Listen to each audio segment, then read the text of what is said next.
Assalamualaikum dan salam sejahtera. Sidang penonton yang dihormati, kita telah berada di hari kedua Kolokium Amalan Terbaik PGB Prime tahun 2021. Untuk manfaat semua, kolokium ini akan terus menyajikan perkongsian ilmu melalui sesi pembentangan selari. Dalam sesi ini, sebanyak 16 kertas akan dibentangkan di 3 bilik yang disediakan. Para peserta boleh memilih untuk menyertai mana-mana bilik pembentangan melalui pautan yang disediakan. Majlis menyerahkan sesi ini kepada Puan Rosmah Abdul Rani selaku moderator untuk sesi pembentangan. Assalamualaikum dan salam sejahtera, sidang penonton yang dihormati. Terima kasih kerana memilih untuk mengikuti pembentangan selari di bilik ini. Dalam sesi ini, terdapat seramai 5 orang pembentang yang akan membuat pembentangan. Para pembentang yang dimaksudkan adalah Encik Iskandar Sejili dari SK St. Andrew Simunjan, Encik Yusri Wariso dari SK Apin Apin Keningau, Puan Chin Lian Hong dari SJKC Lok Yuk Likas Kota Kinabalu, Puan Siti Aida Muhammad Kasim dari SK Putrajaya Persin 15-1 dan Puan Zamzuriah Mat Desa dari SK Putrajaya Persin 8-3. Dipersilakan kepada semua para pembentang untuk membuat pembentangan. Assalamualaikum warahmatullahi wabarakatuh dan salam sejahtera. Bersyukur kepada Allah Subhanahu Wa Taala kerana dengan izin dan limpah kurnianya, maka pada hari yang berbahagia ini saya dapat mengkongsikan sedikit mengenai apa yang telah saya laksanakan di sekolah saya.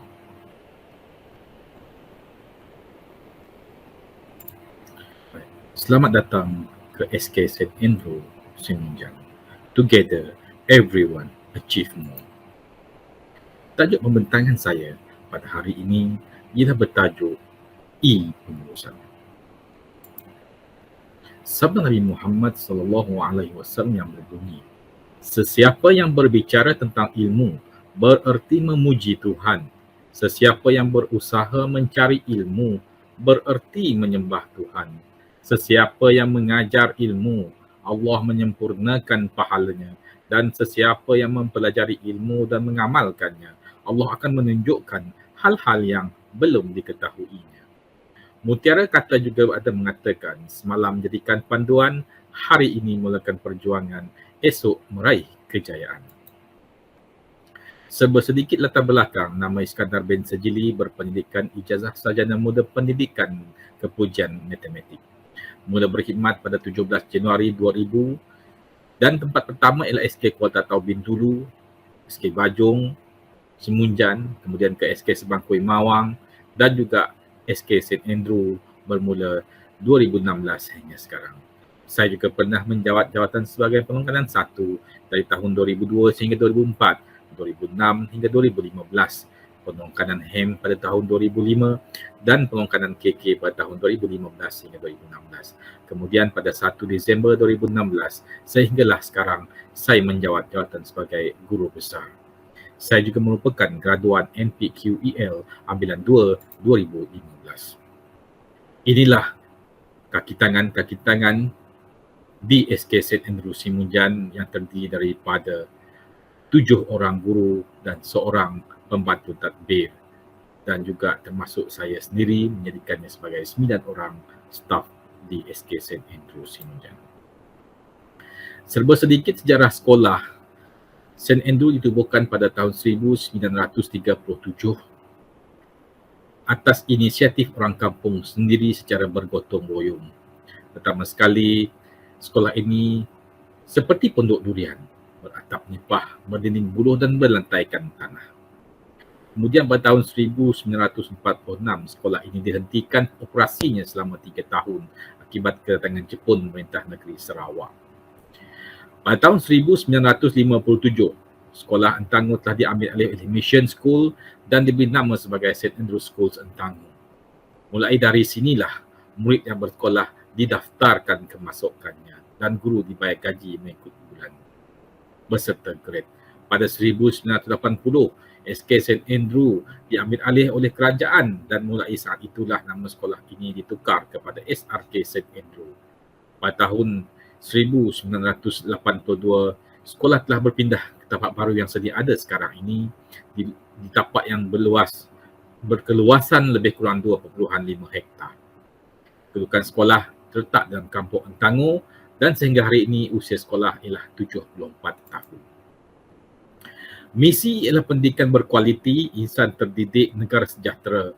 Manakala visinya ialah melestarikan sistem pendidikan yang berkualiti untuk membangunkan potensi individu bagi memenuhi aspirasi negara. Matlamat St. Andrew ialah menjadikan SK St. Andrew Semunjan sebagai sebuah sekolah yang dapat mewujudkan pengurusan yang berkualiti dan memenuhi piawaian penaziran. Memberikan pendidikan yang berkualiti sesuai dengan kebolehan murid. Melahirkan murid yang berdaya saing sehingga ke peringkat antarabangsa. Melahirkan kemenjadian murid yang berpotensi tinggi. Lokasi, ada 3 lokasi yang saya paparkan di sini, iaitu yang pertama sekali ialah dari Jabatan Pendidikan Negeri Sarawak ke SK St. Andrew menggunakan perkhidmatan Google Maps. Kemudian remaja kedua saya masukkan sekolah-sekolah yang berdekatan dengan SK St. Andrew, iaitu SK Lunying, SK Kelait, SK Bulan Jeragam.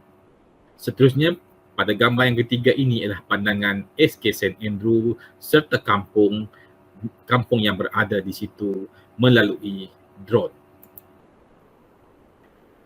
Latar belakang sekolah, terdapat 8 orang guru, seorang pembantu tadbir, 27 orang murid dengan 12 lelaki, 15 perempuan. Majoriti murid dijaga oleh penjaga. Ibu bapa bekerja di bandar, sekolah dalam kampung. Kebanyakan ibu bapa dan penjaga adalah golongan B40. Elektrik sekolah menggunakan set jana kuasa dan sumber air merupakan air dari bukit dan juga air hujan. Talian telefon amat lemah, tiada talian internet, akses jalan raya sahaja. Isu dan cabaran yang dihadapi di sini ialah yang pertama ialah banjir alam, bencana alam, iaitu banjir. Sering berlaku di sini. Pengurusan fail, kesukaran mengakses dokumen yang lama, fail lama susah hendak dicari, fail lama rosak, usang dan sebagainya. Fail di dalam almari banyak dan sukar nak kita bawa ke mana-mana sahaja. Tiada talian internet, buku rancangan pengajaran harian hilang dan pemimpin pindah, maklumat hilang. Saya membuat beberapa perancangan dan dimulakan dengan analisis SWOT, kekuatan, kelemahan, peluang dan ancaman, dan pada akhirnya menghasilkan keputusan untuk meningkatkan kemahiran dan tadbir urus ICT di kalangan semua staf serta meningkatkan kebolehaksesan serta kemahiran dalam pengurusan yang berkualiti selaras dengan industri 4.0 dan kerajaan digital. Pelaksanaannya bermula dengan cadangan penyelesaian. Yang pertama, mereka satu sistem yang memudahkan pengurusan dan pentadbiran. Yang kedua, membuat inovasi ke atas sistem yang sedia ada ataupun membuat inovasi dengan penggabung jalinan offline dan online. Idea e-pengurusan ini datangnya daripada bacaan standard kualiti kepengetuaan sekolah-sekolah Malaysia yang dikeluarkan oleh Institut Aminuddin Bakti dan juga bacaan berkenaan dengan SKPM G2 yang dikeluarkan oleh Jemaah Nazir serta revolusi industri 4.0 SIFA dan juga kerajaan digital. Pengoperasian inovasi ini menggunakan 4 langkah. Langkah yang pertama ialah mendapatkan maklumat cloud storage dan rangkaian yang sedia ada. Mendapatkan aset yang sedia ada. Langkah kedua ialah merancang dengan membina sistem atau inovasi, membina rangka-rangkaian dan uji lari sistem. Langkah ketiga melibatkan pengurusan, iaitu menetapkan pengurus rangkaian, pemantauan bulanan, backup sistem dan penyelarasan data. Langkah keempat ialah kawalan ke atas sambungan rangkaian, putus sambungan bagi staf pindah atau bertukar portfolio. Kerangka induk jaringan sistem mula diguna pakai sejak Jun 2017. Inilah rangka induk asalnya yang terdiri daripada dua komputer induk, iaitu yang pertama guru besar yang akan membawa semua data dan juga pembantu tadbir. Daripada komputer induk ini, dia akan disambungkan ke satu sistem yang sedia ada dan digerakkan kepada semua penuang kanan dan juga guru-guru mengikut portfolio masing-masing. Kemudian pada tahun 2018 dan 2016, saya mengambil langkah untuk menaik taraf jaringan sistem dengan e-pengurusan yang mengandungi dua skop, iaitu yang pertama e-file dan yang kedua ERPH. Kedua-dua sistem ini disambung kepada satu rangkaian induk dan dipancarkan secara automatik kepada guru besar, ketiga-tiga orang pengkanan dan juga pembantu tadbir serta guru-guru mengikut portfolio masing-masing. Saya tidak berhenti setakat itu sahaja. Pada tahun 2020 sehingga 2021, iaitu sekarang, saya turut menaik taraf lagi jaringan sistem, menjadikannya kepada 5 jaringan sistem e-pengurusan. Yang pertama dikenali sebagai e-file, yang kedua ERPH, yang ketiga e-himpun, yang keempat e-gerak, yang kelima e-KK. Kelima-lima sistem ini bersambung kepada satu rangkaian induk dan dipancarkan kepada guru besar, ketiga-tiga pengkanan serta pembantu tadbir dan guru-guru mengikut portfolio masing-masing. Izinkan saya bercerita sejenak berkenaan dengan cara sistem ini berfungsi. Saya mengambil contoh berkenaan dengan e-file. E-file disambung ke satu komputer induk dan dibawa oleh guru besar serta pembantu tadbir yang akan membawa semua data-data e-file. E-file ialah satu ciptaan yang mana tempat menyimpan semua surat menyurat kerajaan yang berada di sekolah. Atau lebih ringkas sekali, kalau kita selalu melihat almari-almari besi yang berada di sekolah. Kalau di sekolah saya ada 7 almari besi. Bermakna di sini ketujuh fail di dalam almari besi itu hanya berada di hujung jari saya sahaja. Saya boleh akses dia di mana-mana sahaja dengan apa-apa sahaja peranti yang saya ada, sama ada laptop, telefon, tablet dan sebagainya. Begitu juga dengan pembantu tadbir. Tetapi berlainan dengan pengkanan dan guru-guru. Pengkanan pentadbiran hanya akan diberi akses untuk kurikulum dan portfolio yang tertentu sahaja.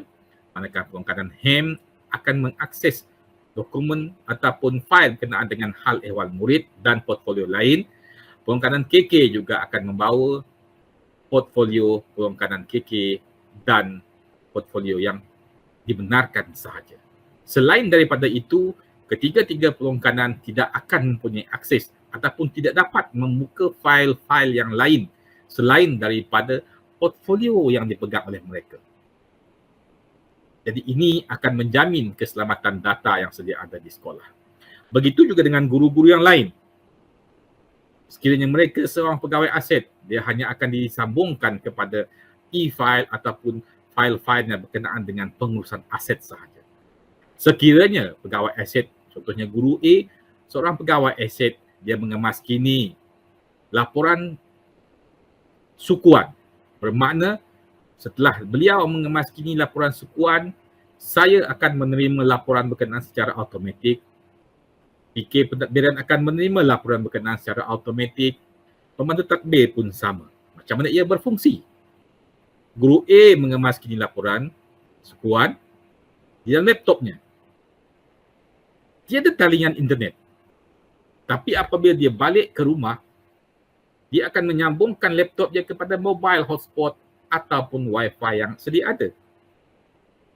Apabila laptop mengesan ada wifi di dalam kawasan lingkungannya, maka sistem e-file ataupun e-pengurusan itu sendiri akan menggerakkan sistem itu secara automatik untuk mengemaskini data yang ada dan sinkroniskan data berkenaan kepada sistem induk.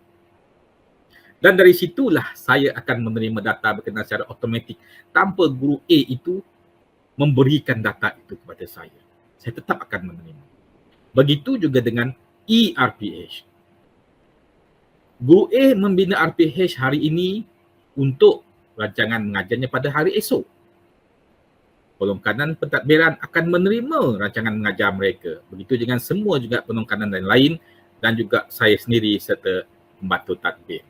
Sekiranya laptop guru itu rosak keesokan harinya, habis bateri, lupa, bermakna dia masih lagi boleh menggunakan laptop-laptop yang ada di sekolah. Boleh pinjam laptop saya, boleh pinjam laptop penongkanan, boleh pinjam laptop komputer induk untuk proses PDPC. Begitu juga dengan pandemik yang sedang berlaku sekarang ini.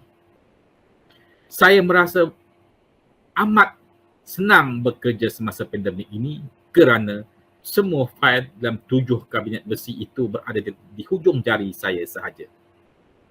Apa sahaja kerja yang saya nak lakukan, saya hanya membuka laptop dan buka fail dan saya buat apa yang diminta oleh pihak atasan. Ia amat mudah sekali.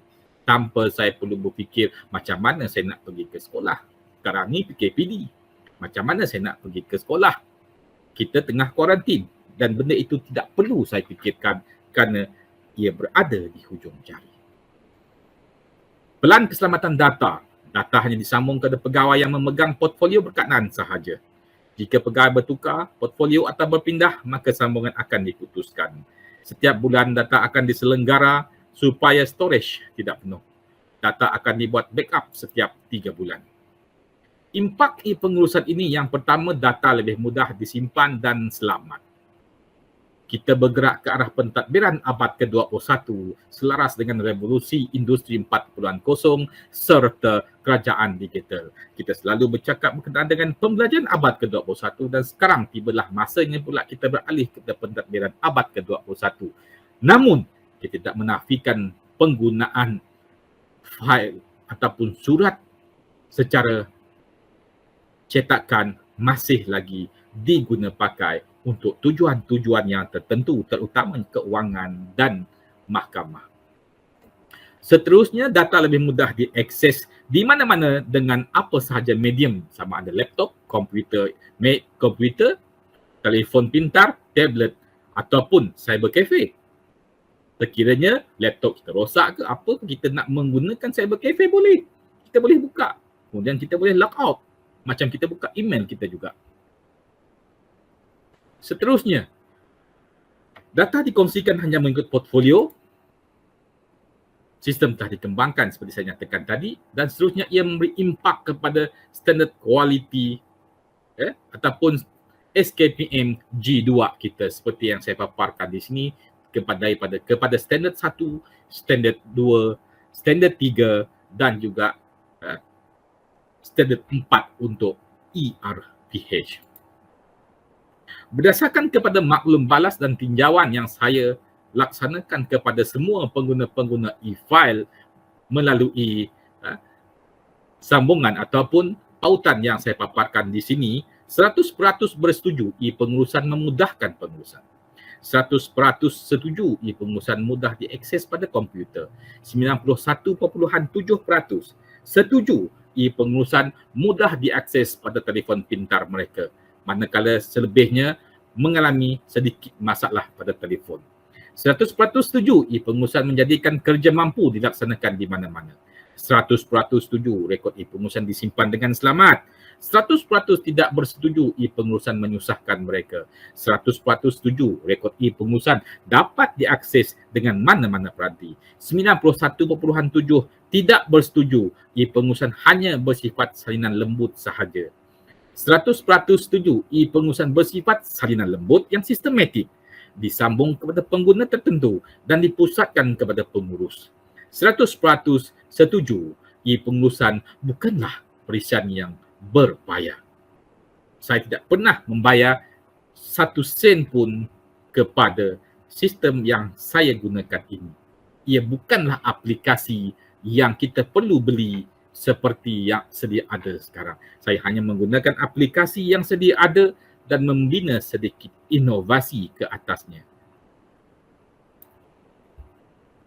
Evidence pelaksanaannya. Pelaksanaan sistem e-file serta e-pengurusan yang dilaksanakan ini telah pun dirasmikan oleh Encik Hasbi bin Abang Sulaiman, iaitu Ketua Unit Pengurusan Organisasi PPD Semunjan pada 24 November 2017 bertempat di Merdeka Palace, Kuching. Kita juga pernah dikeluarkan dalam Utusan Sarawak bertarikh 1 Mac 2018, di mana pada masa berkenaan kita telah ditanya berkenaan dengan pengurusan aplikasi digital untuk pengurusan sekolah.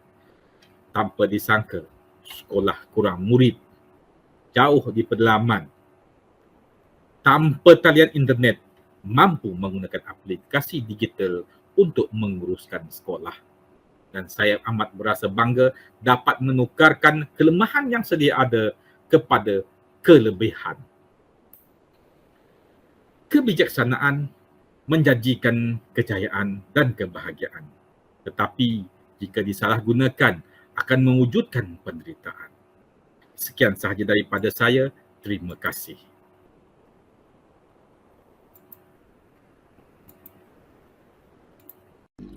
Assalamualaikum warahmatullahi wabarakatuh dan salam sejahtera. Selamat menonton video perkongsian amalan terbaik Pengetua Guru Besar di bawah program Residency dan Emission, iaitu program JOM PDPR. Saya Yusri bin Wariso, Guru Besar SK Apin Apin Keningau, 26 tahun pengalaman dalam bidang pendidikan, bermula di Sekolah SK Logongon Nabawan sebagai guru akademik biasa pada tahun 1995 hingga 1997. Di SK Bahagia Nabawan pada tahun 1997 hingga 1999.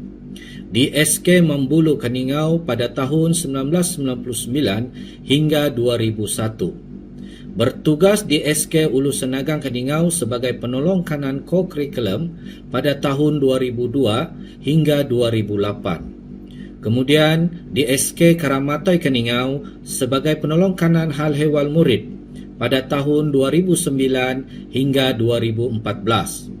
Di SK Pekan Keningau 2 pula sebagai penolong kanan co-curriculum dan pentadbiran pada tahun 2014 hingga 2019, dan di SK Apin Apin Keningau sebagai guru besar pada tahun 2019 hingga kini.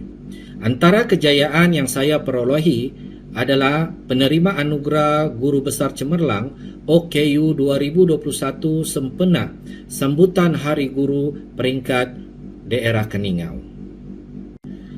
Sekolah Kebangsaan Apin Apin Keningau ini adalah sekolah grade A yang terletak di luar bandar. Sekolah ini di bawah pentadbiran Pejabat Pendidikan Daerah Keningau, Sabah.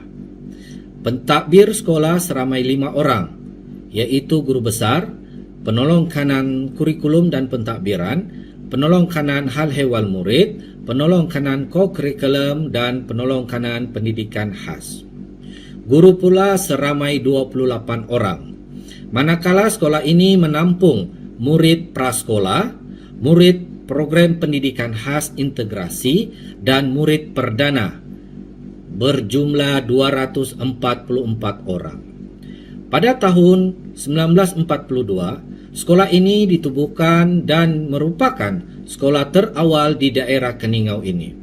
Pada mulanya kedudukan sekolah ini terletak di Pekan Apin Apin. Namun demikian, semasa meletusnya Perang Dunia Kedua, iaitu pada tahun 1943, sekolah ini dipindahkan ke Kampung Semangkuk Apin Apin bagi menjamin keselamatan. Tetapi atas desakan Mendiang Datu Anthony E. Udan terhadap pihak British, sekolah ini dipindahkan semula ke Pekan Apin Apin. Perkembangan pesat sehingga hari ini telah menjadikan SK Apin Apin Keningau sebagai wadah anak-anak menimba ilmu pengetahuan, menimba sasia diri Seterusnya, merealisasikan cita-cita pada masa hadapan. Perkongsian amalan terbaik yang saya akan kongsikan ialah program JOM PDPR.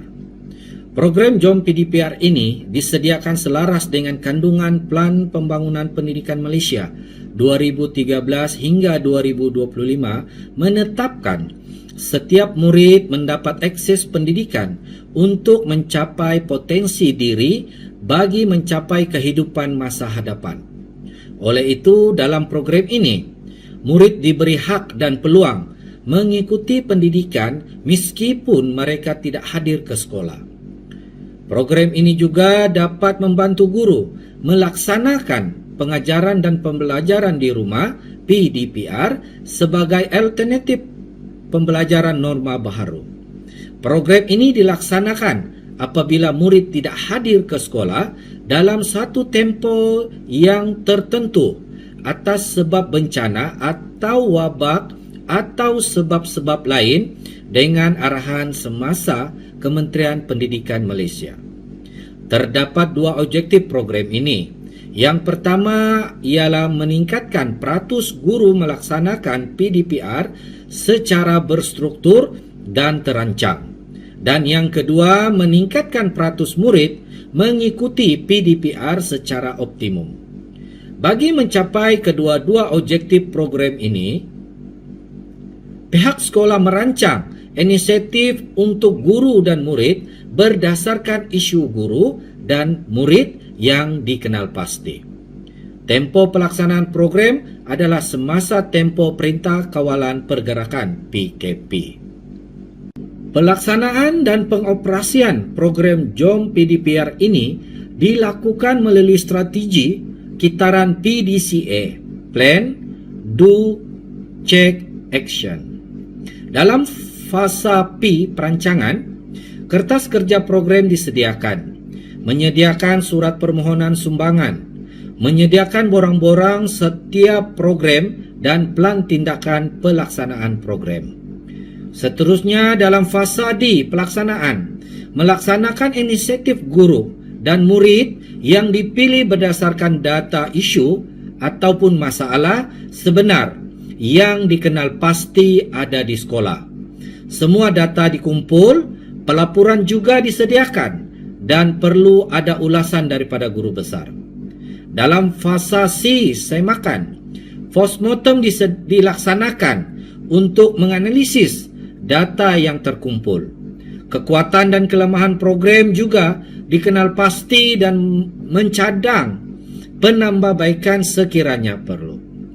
Dalam fasa E, tindakan susulan, melaksanakan penambahbaikan, memberi sijil penghargaan, surat penghargaan, bimbingan dan surat teguran sekiranya perlu. Kaedah penentuan isu dan punca masalah dilakukan secara tinjauan, maklum balas dan pemerhatian. Berdasarkan tinjauan maklum balas guru, ibu bapa dan murid melalui soal selidik Google Form dan perbualan WhatsApp atau telefon, banyak sebenarnya isu yang dikenal pasti, tetapi pihak sekolah hanya memilih beberapa isu daripada guru dan murid yang perlu dikurangkan. Isu guru yang dikenal pasti ialah yang pertama, 80% guru kurang faham tentang PDPR. Kedua, 15% guru kurang mahir mengurus masa semasa PDPR. Ketiga, 79% capaian internet di tahap sederhana dan lemah. Dan keempat, 80% sahaja guru menghantar RPH dan laporan PDPR yang konsisten. Manakala isu murid yang dikenal pasti pula ialah yang pertama, 20% sahaja murid boleh belajar pendekatan secara online. Kedua, 92% murid berkongsi peranti dengan ibu bapa atau adik-beradik yang sama-sama PDPR. Ketiga, 29% capaian internet murid di tahap sederhana dan lemah. Dan keempat, 70% sahaja murid ada akses TV pendidikan. Dengan menggunakan strategi SWOT, para pengkaji mula menganalisis fokus awal ancaman dan peluang, kemudian kelemahan dan kekuatan.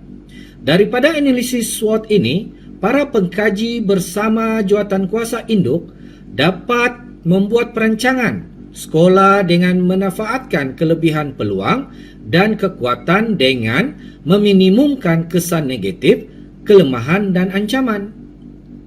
Dengan menggunakan pintas, pengkaji berjaya mengenal pasti masalah dan sasaran serta memahami punca masalah.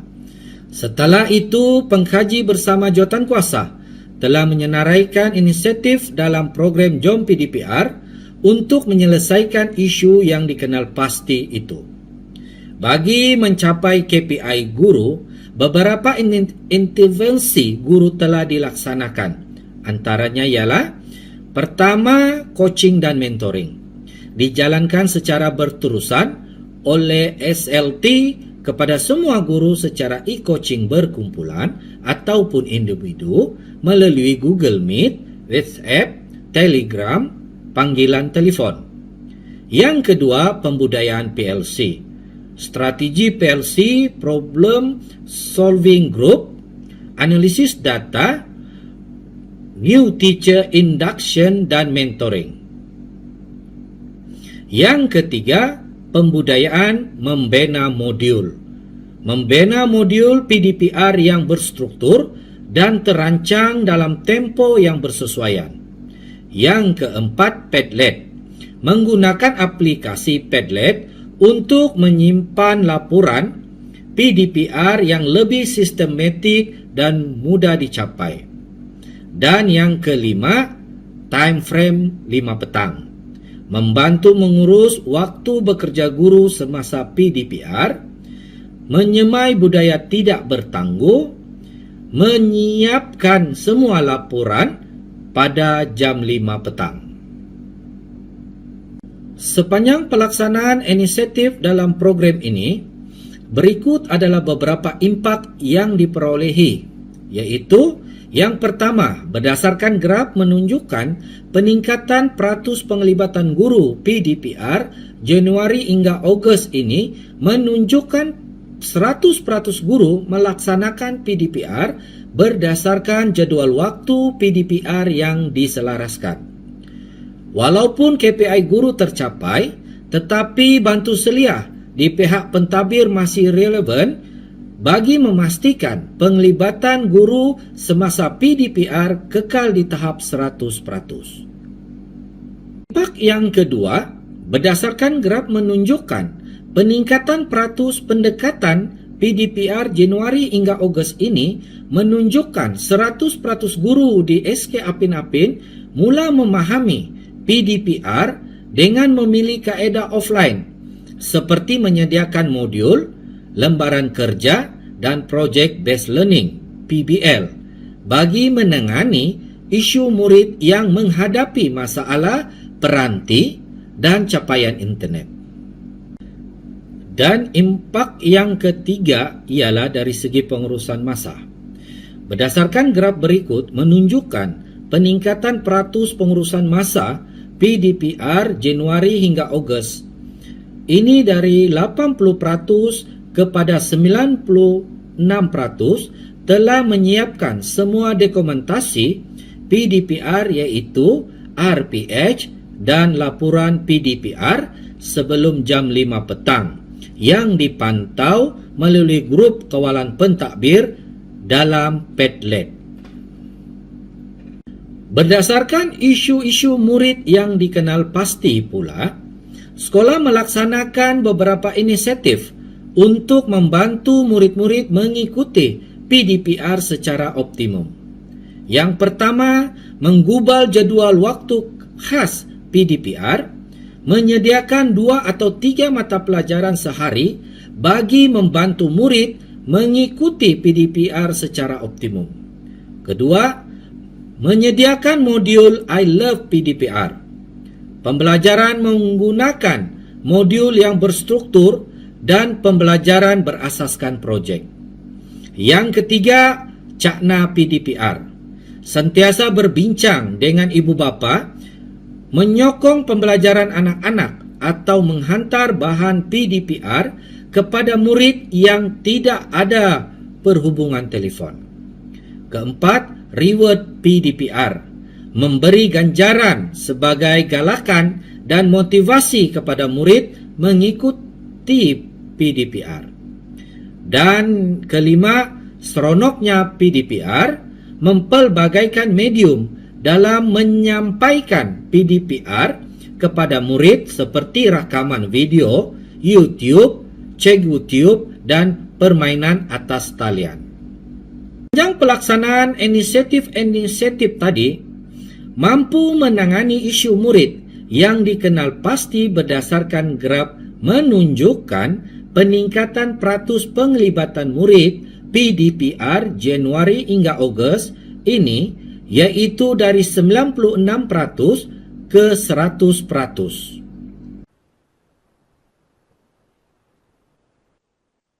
Gambar-gambar ini menunjukkan program JOM PDPR dilaksanakan dengan jayanya mengikut perancangan.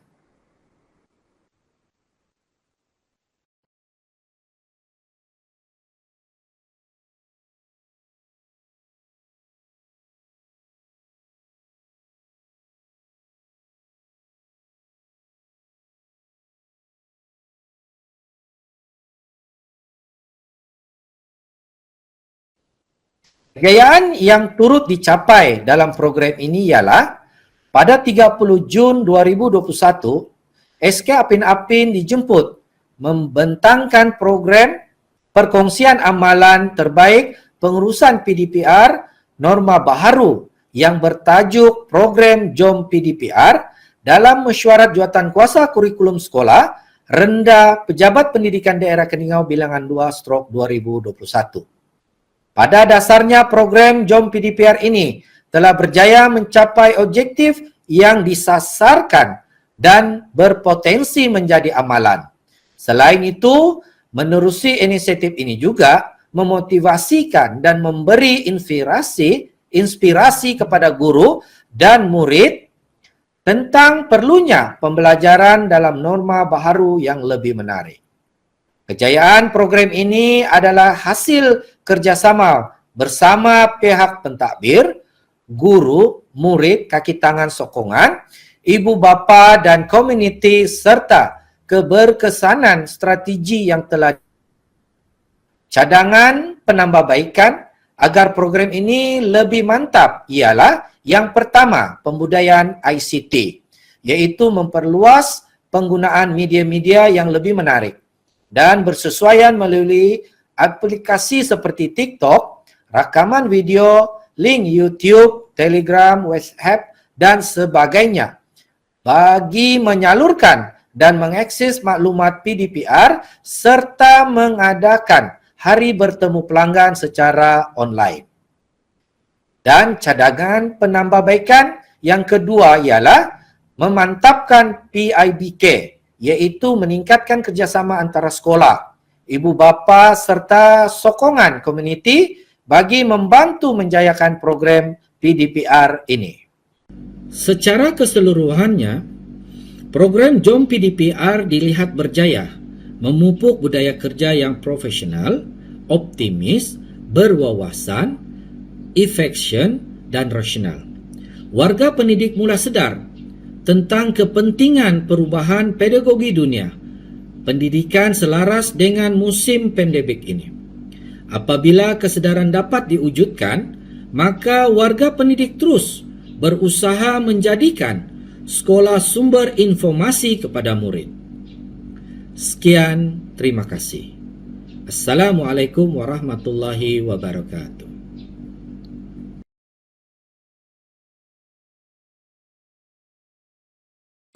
Selamat datang ke SJKC Lok Yok Bikas.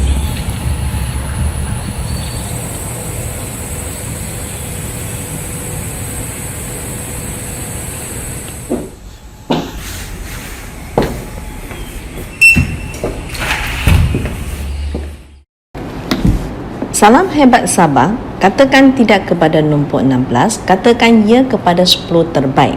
Dare to change PPT Kota Kinabalu. Sebagai pembuka tirai, izinkan saya memperkenalkan diri. Saya Chin Lian Hong, Guru Besar SJKC Lok Yok Likas, telah berkhidmat di sekolah ini selama 18 tahun sebagai penolong kanan HEM dan memegang jawatan Guru Besar sejak tahun 2020. Pengalaman sebagai Guru Besar masih muda, hanya 2 tahun sahaja. Sedikit perkongsian tentang latar belakang sekolah. SJKC Lok Yok Likas terletak di Jalan Teluk Likas, Kota Kinabalu, Sabah. Sekolah ini telah ditubuhkan sejak tahun 1905, tetapi hanya mempunyai bangunan sendiri pada tahun 1989. Bangunan sekolah memanjang dengan 3 blok bangunan dan 24 buah bilik darjah. SJKC Lok Yok Likas mempunyai 39 orang guru dan murid seramai 715 orang. Di antaranya 63% adalah murid Cina dan 35% adalah murid Melayu dan Bumiputera Sabah. SJKC Lok Yok Likas mempunyai lembaga pengurusan sekolah, persatuan PIPG dan persatuan alumni yang sangat komited. Atas usaha mereka, bilik darjah telah dilengkapi papan digital interaktif Donville pada tahun 2021. Salam sejahtera kepada Yang Berbahagia Datuk Dr. Misrin Pindi Rading, Pengarah Pendidikan Negeri Sabah, semua timbalan pengarah Jabatan Pendidikan Negeri Sabah, semua pegawai, para panel penilai pembentang amalan terbaik Guru Besar Prime ini. Pembimbing saya, Puan Jalila Ambiang, Pegawai SI Partner PPD Kota Kinabalu. Saya, Chin Lian Hong, ingin membentangkan digital kawanku sebagai amalan terbaik saya. Latar belakang amalan digital kawanku. Sekolah mengalami kesukaran dalam mengurus, melaksana dan memantau pelaksanaan KOKEM kerana PKP. Kebanyakan aktiviti sukan bersemuka tidak dapat dilaksanakan. Akibatnya, penglibatan murid dalam KOKEM adalah sangat rendah dan ini menjejaskan perolehan skor PAJSK. Sistem perikutan tata yang sistematik perlu diwujudkan supaya tata-tata KOKEM mudah diakses untuk tujuan perancangan, pelaporan, tindakan dan juga sebagai dokumentasi rujukan supaya pengurusan KOKEM menjadi lebih berkesan. Isu permasalahan KOKEM. Dalam era pandemik ini, isu yang paling ketara ialah aktiviti persemuka tidak dijalankan. Kebanyakan aktiviti sukan, permainan dan pasukan beruniform tidak dapat dilaksanakan. Oleh itu, penglibatan murid dalam KOKEM adalah sangat rendah, hanya mencapai 20% saja pada bulan Januari hingga Mac. Murid-murid suka memperolehi skor PAJSK. Kebanyakan penyertaan murid hanya dalam aktiviti peringkat sekolah. Skor peringkat daerah, negeri dan kebangsaan suka diperolehi. Hanya 50% kriteria PAJSK dapat dilaksanakan. Analisis SWOT dibina untuk mengkaji kekuatan, kelemahan, peluang dan cabaran yang ada pada sekolah supaya strategi penyelesaian masalah dapat diwujudkan. Kekuatan sekolah. Sekolah mempunyai 3 orang penolong kanan yang komited. Guru-guru mengamal kerja berpasukan. 100% guru komited dalam melatihkan murid. Terdapat murid berbakat dalam aktiviti KOKEM.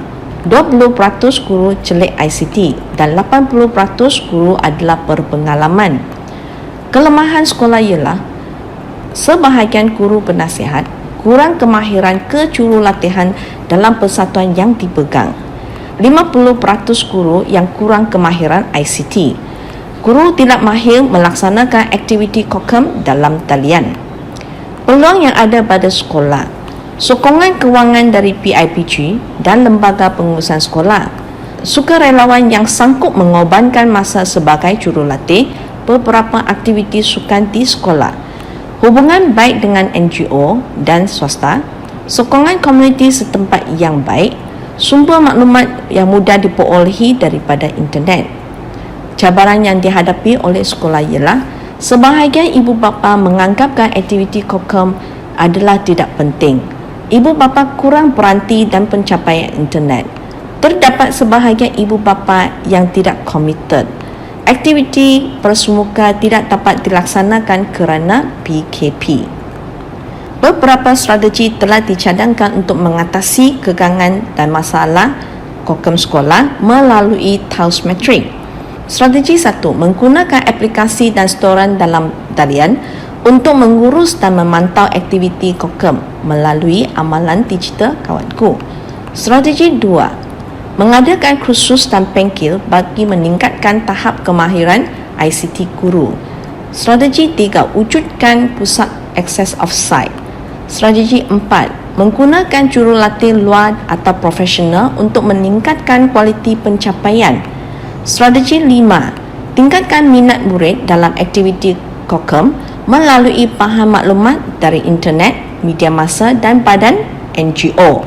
Strategi 6, memberi penghargaan kepada murid-murid yang cemerlang dalam bidang kokem dan sukan semasa perhimpunan dan Hari Anugerah Kecemerlangan. Strategi 7, sokongan kewangan daripada pihak Lembaga Pengurusan Sekolah dan PIPG. Setelah mengkaji tahap kepolehilaksanaan, kompetensi staf, kemudahan infrastruktur yang diperlukan, impak pencapaian objektif, kesesuaian dengan persekitaran kini, kos dan masa pelaksanaan, maka amalan digital kawanku iaitu pengurusan kokem dengan penggunaan aplikasi dalam talian telah dipilih sebagai strategi penyelesaian masalah. Objektif: pengurusan kokem berkualiti dan peningkatan kehadiran serta penyertaan murid dalam kokem atas talian telah ditetapkan sebagai objektif utama amalan digital kawanku. Objektif khusus juga telah ditetapkan untuk memastikan pencapaian objektif utama projek ini.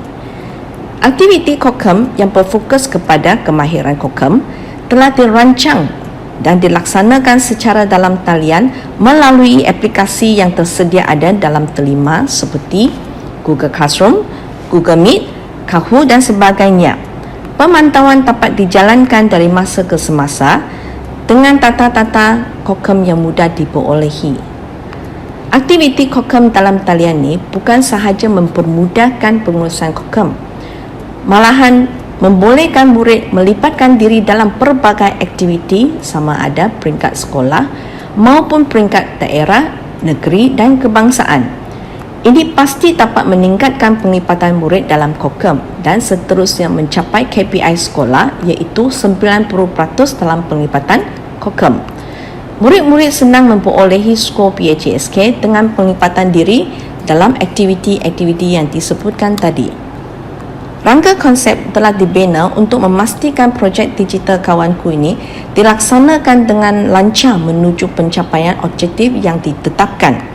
Masalah pengurusan kokem dikenal pasti dan amalan digital kawanku telah diperkenalkan untuk menyelesaikan masalah yang wujud dalam perancangan kokem, pelaksanaan aktiviti untuk meningkatkan kehadiran dan penyertaan murid, pencapaian murid dalam kokem, perikutan tata yang sistematik dan mesra pengguna. Pemantauan mudah dijalankan di sepanjang pelaksanaan projek dengan panduan teknologi yang ada. Tindakan susulan dapat diambil untuk penambahbaikan projek untuk memastikan pencapaian objektif iaitu peningkatan pelibatan murid dalam kokem era PKP serta mewujudkan pengurusan kokem yang berkualiti. Pentekanan PDCA, Plan, Do, Check and Act, yang telah diperkenalkan oleh Dr. Edward Deming pada tahun 1950 telah dijadikan asas perancangan dan pelaksanaan amalan digital kawanku. Dalam fasa plan, masalah kokem telah dikenal pasti melalui perbincangan. Analisis SWOT dan TAUS Metrik telah dibina untuk mendapat strategi penyelesaian yang sesuai. Catatan dibina. Dalam fasa Do, tindakan amalan digital kawanku telah diadakan. Mengadakan pengkil ICT, mewujudkan storan dalam talian, muat naik aktiviti kokem dalam Google Classroom. Dan amalan digital kawanku telah bermula pada bulan Jun. Dalam fasa check, tata penyertaan kokem dalam Google Classroom dianalisis.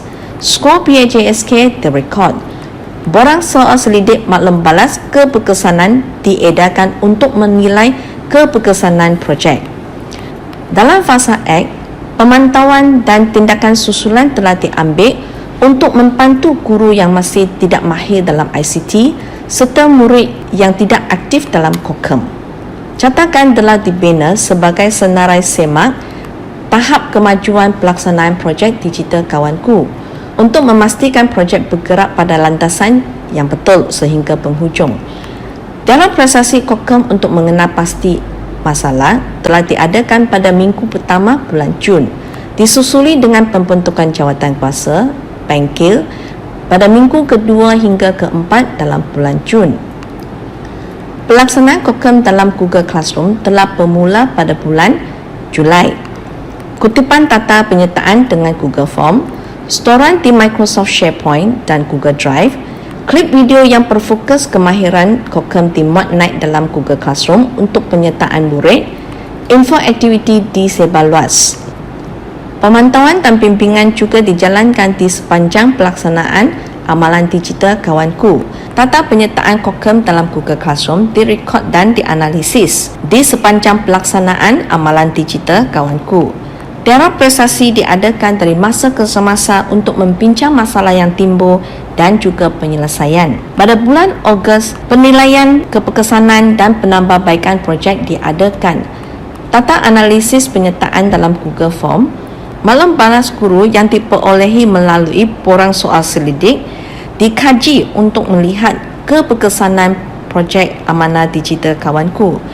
Tindakan susulan diambil untuk membantu murid yang kurang aktif dalam pelibatan COCOM dan juga bimbingan kepada guru yang masih belum menguasai pelaksanaan COCOM dalam talian. Impak keberkesanan projek digital kawanku.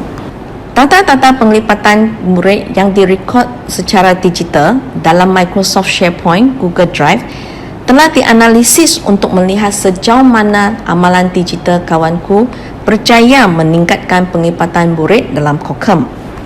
Tata-tata bulan Jun hingga Ogos telah dianalisis dari segi bilangan murid yang terlibat, jenis aktiviti dan tahap pencapaian murid.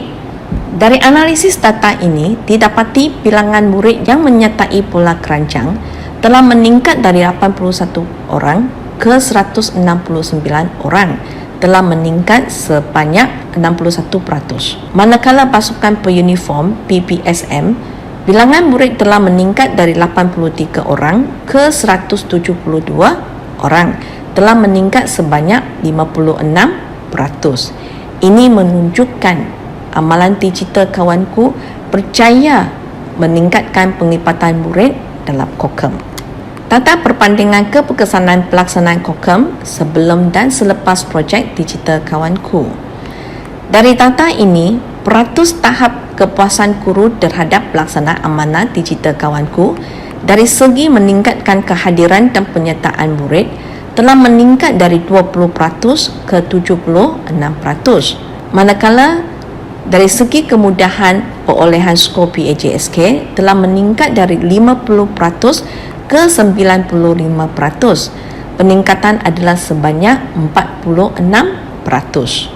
Begitu juga dengan kemudahan pengaksesan data telah meningkat dari 40% ke 94%. Sekali lagi, ini menunjukkan amalan digital kawanku berjaya mencapai objektif meningkatkan penglibatan murid dalam COCOM serta mewujudkan pengurusan COCOM yang berkesan. Maklum balas keberkesanan projek digital kawanku. Maklum balas daripada guru-guru juga diambil kira sebagai pengukur keberkesanan amalan digital kawanku. Maklum balas ini melibatkan 30 orang guru yang terdiri daripada barisan pentadbir dan juga guru penasihat COCOM. Seramai 30 orang responden telah memberi maklum balas yang positif dan berpendapat bahawa amalan digital kawanku membolehkan pengaksesan data yang lebih fleksibel, membolehkan peningkatan penglibatan murid dalam COCOM serta memudahkan perolehan skor PAJSK dalam era PKP. Secara keseluruhan, pengurusan COCOM menjadi lebih sistematik dan berkesan dengan pelaksanaan amalan digital kawanku. Pengurusan Kokem dengan digital kawanku. Dokumentasi digital disimpan dan diperkongsikan melalui Microsoft SharePoint dan Google Drive. Perekotan pencapaian dan penyertaan Kokem murid. Borang penilaian penguasaan IT diedarkan untuk mengenal pasti tahap penguasaan teknologi guru.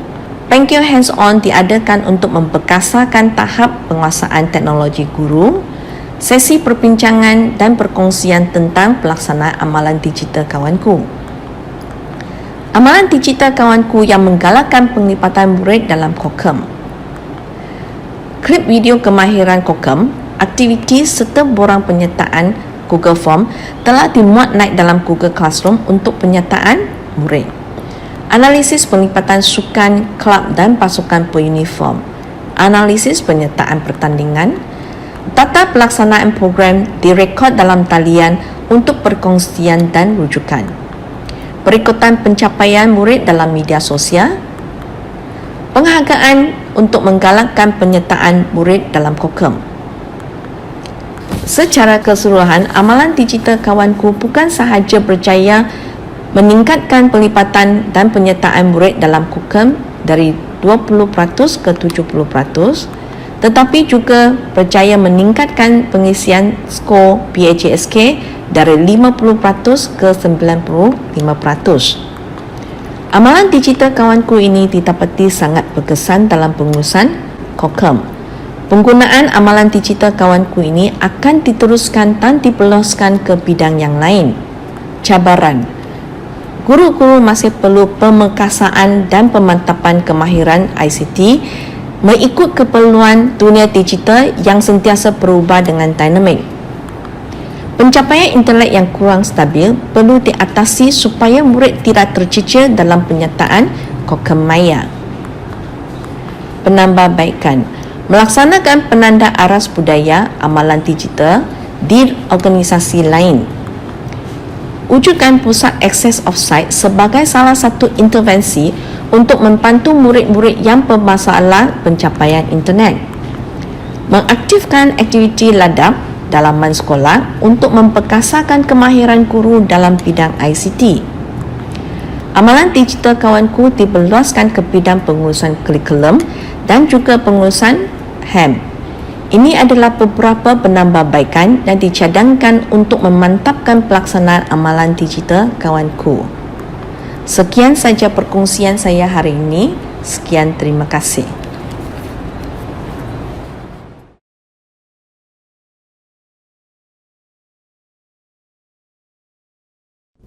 Bismillahirrahmanirrahim. Assalamualaikum warahmatullahi wabarakatuh dan selamat sejahtera saya ucapkan kepada moderator majlis yang berusaha lagi dimuliakan para pensyarah IAD, pegawai-pegawai penilai, pegawai-pegawai Jabatan Pendidikan, pegawai-pegawai SLC Plus, rakan-rakan pengetua guru besar dan hadirin hadirat sekalian. Saya Siti Aidah binti Muhammad Kasim, guru besar SKPP 151. Sekolah saya juga dikenali sebagai 150. Tahun ini usia saya baru 26 tahun, tapi itu usia perkhidmatan saya. Saya mula berkhidmat pada bulan Disember 1994. Saya pernah bertugas di 3 buah sekolah di Kuala Lumpur. Kemudian pada tahun 2004, saya telah berpindah ke Negeri Sembilan, di mana disitulah pengalaman saya mengajar di sekolah kurang murid. Pada tahun 2007, bermulalah perkhidmatan saya di Putrajaya. Sekolah pertama saya di Putrajaya ialah di SKPP 91. Kemudian saya ke SKPP 113 sebagai GPKM pada tahun 2013. Saya bertukar ke SKPP 141 pada tahun 2017. Saya mula bertugas di SKPP 112 sebagai penolong kanan pentadbiran pada April 2019. Pada bulan September 2019, saya mula membuka sekolah ini di mana saya dilantik sebagai caretaker. Pada tanggal 1 Januari 2020, bermulalah kerjaya saya sebagai guru besar di sekolah ini. 150 berstatus sekolah koexist di mana kami menumpang di Blok C SMK 181. Bilangan murid 150 ialah seramai 490 orang. Bilangan guru pula ialah seramai 31 orang, manakala bilangan staf hanyalah 2 orang setakat ini. Sekolah ini baru berusia 2 tahun. Bak kata pepatah, baru setahun jagung. Oleh itu, tak banyak kejayaan yang dikecapi. Namun, saya tetap gembira sebab mendapat beberapa kejayaan pada tahun 2020.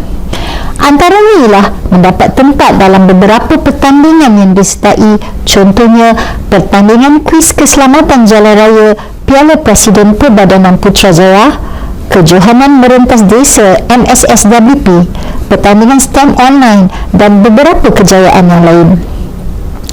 Pada tahun ini pula, sekolah akan mewakili Putrajaya dalam pertandingan Digital Storytelling Animation, Squash dan Pingpong ke peringkat kebangsaan. 7 penyertaan sekolah sempena Hari Guru layak mendapat sijil kebangsaan. 150 juga telah menjadi tuan rumah bagi pertandingan Fit Workout peringkat Putrajaya pada bulan September yang lalu. Para hadirin sekalian, di hari yang indah ini, saya akan membentangkan amalan terbaik sekolah saya, iaitu penggunaan GC sebagai alat sokongan dapat meningkatkan kompetensi guru dalam memberi TP untuk PBD semasa PDPR di sekolah SKPP 15.1 yang telah dijalankan selama 4 bulan bermula hujung Mei yang lalu. Menurut buku panduan pelaksanaan pentaksiran bilik darjah edisi 2 terbitan bahagian pembangunan kurikulum pada tahun 2019 dan juga panduan pelaksanaan pentaksiran bilik darjah secara dalam talian yang baru diterbitkan pada Julai 2021 menyatakan bahawa pentaksiran bilik darjah PBD merupakan satu proses pengumpulan maklumat yang membantu guru mengesan tahap penguasaan murid terhadap pembelajaran mereka. Maklumat yang terkumpul ini memberi petunjuk kepada guru untuk merancang tindak susul bagi membantu perkembangan pembelajaran murid. Oleh itu, saya merasakan bahawa guru-guru patut menguasai kemahiran yang berkaitan dengan PBD. Apakah isu yang menyebabkan saya memilih GC? Sejajar dengan masalah pandemik COVID-19 yang memaksa sekolah ditutup bermula Mac 2020, saya berpendapat bahawa cara PBD dilaksanakan di sekolah perlu diolah sesuai dengan pembelajaran dari rumah PDPR. Refleksi awal daripada pemerhatian dan pemeriksaan dokumen, saya dapati bahawa semua guru 150 menggunakan GC sepenuhnya untuk menghantar bahan dan tugasan. Namun, tidak seorang pun guru menggunakannya sebagai peluang untuk menjadikan GC sebagai alat sokongan untuk merekod data perkembangan murid bagi tujuan PBD. Guru hanya tahu assign dan turn in tanpa menyedari bahawa GC boleh memudahkan tugasan mengumpul dan menyimpan data. Antara isu lain mengapa saya memilih GC ialah: pertama, aduan ibu bapa bahawa guru penuh dengan tugasan yang dihantar oleh guru dan penghantaran jawapan daripada murid. Kedua, ada ibu bapa kerap terlepas pandang akan tugasan yang guru hantar. Ketiga, guru juga ada terlepas pandang akan jawapan murid yang dihantar. Keempat, ada guru dan ibu bapa mengeluh bahawa telefon menjadi berat dengan info tugasan anak-anak. Jika anak ramai, bayangkanlah. Kelima, guru juga sukar menyimak tugasan dan mencatat perkembangan murid dengan sistematik. Berdasarkan isu-isu tadi, saya merasakan pengurusan PBD perlu diberi perhatian. Saya dan senior leader tim telah mencari punca masalah akan perkara ini. Antara mengapa guru tidak menggunakan GC sebagai alat sokongan PBD ialah kurang pendedahan kepada ilmu baru, kurang bimbingan, kurang kemahiran mengendalikan GC dan tidak dinafikan kurang dorongan untuk melakukan perubahan. Hasil perbincangan juga mendapati perekodan secara konvensional menyebabkan fail dan dokumen PBD sukar dipantau dan direkodkan serta tidak sesuai ketika PDPR. Kaedah perekodan PBB yang tidak seragam menyulitkan penjaminan kualiti PBB, malah jika kehilangan dokumen sukar untuk dicari ganti. Bahan input murid dan output guru jika tidak diselenggara atau diuruskan dengan baik dan sistematik menyebabkan dokumen-dokumen seperti hasil kerja murid untuk pertimbangan profesional bagi pemberian TP akan disia-siakan begitu saja. Implikasinya, tugas guru untuk memberi TP menjadi rumit. Melalui aktiviti percambahan fikiran bersama-sama guru, kami dapati banyak kebaikan GC. Antara kebaikan yang ada pada GC ialah GC boleh merekod perkembangan murid dari awal hingga kini. GC membantu guru membuat pertimbangan profesional. GC membantu guru yang mempunyai kelas yang banyak untuk merekod perkembangan setiap individu murid. GC membantu guru yang baru mengambil alih kelas daripada guru lama untuk mengetahui sedikit sebanyak perkembangan murid. Murid boleh menyiapkan tugasan pada bila-bila masa dan guru menerima notis penghantaran kerja melalui email dan juga notis pada classwork. Maka saya telah menyarankan agar semua warga sekolah menggunakan GC sebagai alat sokongan PBB. Sebelum pelaksanaan ini diteruskan, kami telah membuat analisis SWOT supaya perancangan dapat dilaksanakan mengikut kekuatan, kelemahan, peluang dan cabaran yang ada. Seperti yang anda lihat, berikut ialah kekuatan yang ada pada warga sekolah 150. Paparan ini pula menunjukkan kelemahan yang telah dikenal pasti untuk diambil kira semasa melaksanakan program ini. Seterusnya, paparan ini memaparkan peluang yang ada bagi menyokong pelaksanaan amalan baik ini. Akhir sekali, inilah cabaran yang perlu ditempuhi dalam melaksanakan amalan baik ini.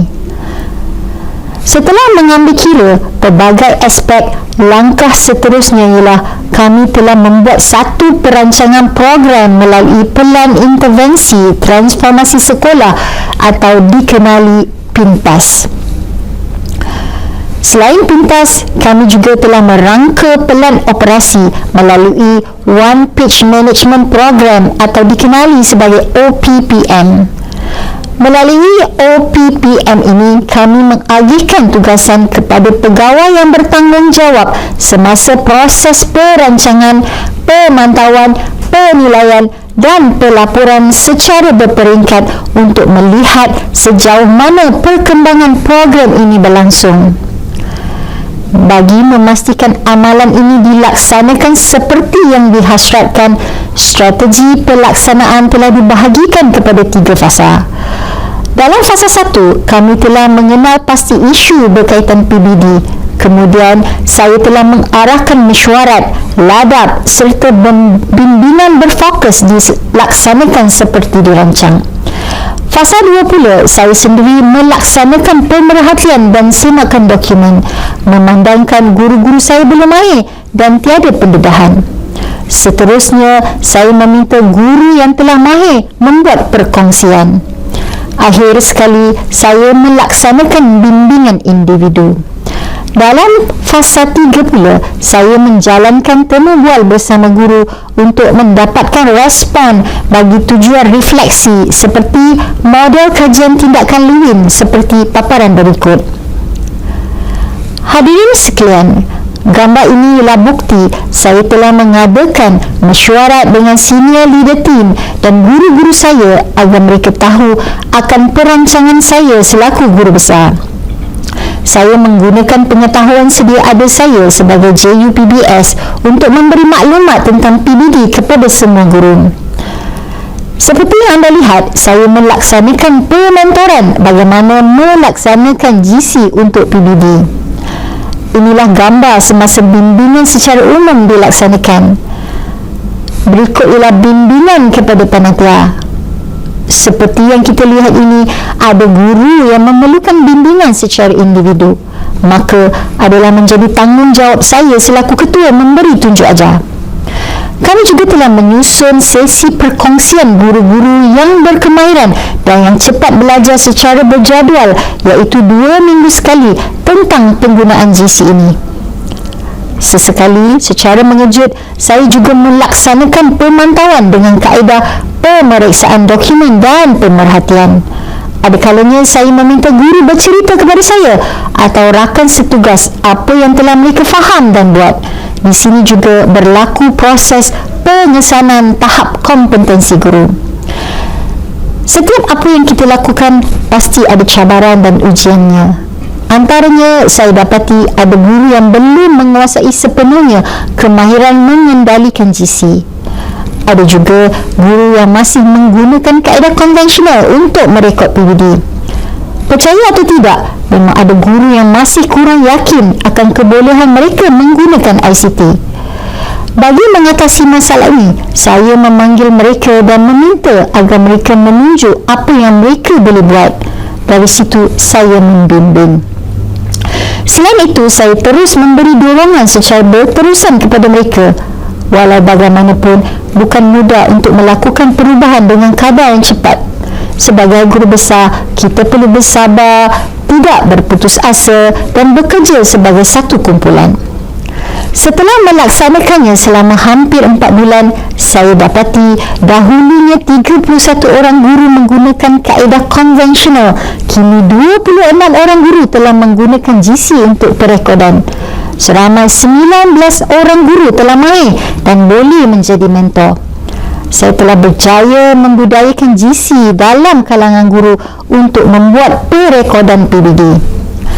Di sini juga kita boleh melihat contoh bagaimana guru boleh memberi markah dan GC dapat memaparkan data rekod perkembangan murid secara sistematik. Dengan GC, kita juga boleh terus membina rubrik dan memberi TP mengikut DSKP. Paparan skrin menunjukkan GC juga boleh mengesan pencapaian murid mengikut tahap-tahap penguasaan secara individu. Secara tidak langsung, kita dapat mengesan penglibatan murid sama ada mereka aktif atau tidak. Dari sini, kita dapat menghubungi ibu bapa dan mengetahui apakah masalah mereka.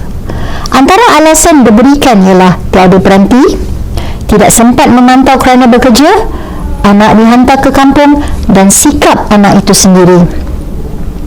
Apa yang anda lihat sekarang ialah contoh bagaimana kita boleh memberi maklum balas segera kepada hasil kerja murid. Sebenarnya, tanpa kita sedar, ibu bapa berasa gembira kerana mendapat tahu prestasi anak mereka. Skrin ini memaparkan bagaimana GC boleh menyimpan input murid di mana ia merupakan perkara penting bagi guru membuat pertimbangan profesional untuk memberi TP keseluruhan. Ini ialah paparan grade yang boleh kita lihat di GC. Tahukah kita bahawa guru boleh memuat turun data dan melakukan analisa kendiri? Contohnya, apakah kemahiran yang sukar atau mudah untuk dikuasai oleh murid? Guru juga boleh menilai keupayaan penyampaian mereka sama ada memberi impak atau tidak kepada murid. Mari kita lihat video ini. Assalamualaikum warahmatullahi wabarakatuh.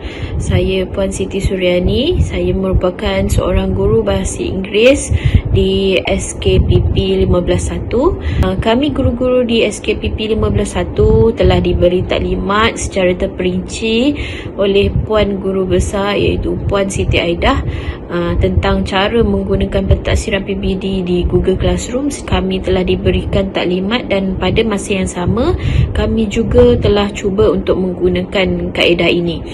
Alhamdulillah, kaedah ini merupakan kaedah yang sangat senang untuk dibuat oleh guru-guru dan dia adalah tidak membebankanlah bagi saya.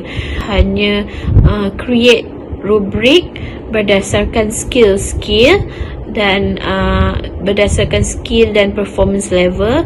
Jadi jika skill yang sama diajar, jadi saya hanya perlu copy paste sahaja. Jadi amat mudahlah dan tidak membebankan untuk saya.